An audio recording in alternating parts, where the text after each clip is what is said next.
La révolution informatique a modifié beaucoup de nos comportements. Est-ce qu'elle a fait naître beaucoup de mots nouveaux? Pas tant que ça, parce que les techniques nouvelles ont souvent réutilisé des mots existants avec des significations inédites. Ce qui se comprend parce que pour nous orienter dans le monde virtuel, Oui. il faut des comparaisons. On donne des formes familières à cette virtualité sans corps. On imagine des espaces, on les aménage. Ainsi, un ensemble d'informations peuvent être reliées, accessibles par la même adresse, et on parle d'un site, c'est-à-dire d'un lieu. Et pour qu'on puisse y avoir accès, le site prend sa place dans un serveur qui l'héberge. Ce serveur, c'est un dispositif informatique qui offre des services, son nom l'indique. Et notamment, il permet l'hébergement.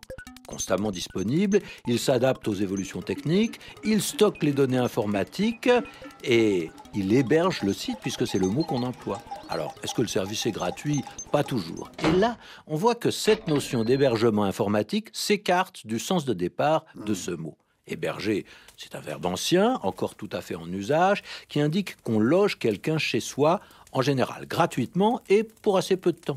Et le mot porte bien l'idée d'un dépannage. Mais le nom hébergement s'éloigne de cette signification. On dira par exemple qu'une station de sport d'hiver a une grande capacité d'hébergement, des centaines de chambres d'hôtel pour les touristes, mais elles sont allouées. Et avec l'auberge, on a un autre mot qui appartient à cette même famille. Jadis, elle proposait un gîte aux voyageurs. Aujourd'hui, c'est davantage un petit restaurant tenu par un aubergiste. Un terme qui n'est pas passé dans la langue informatique, car on parle d'hébergeur informatique, mais pas d'aubergiste.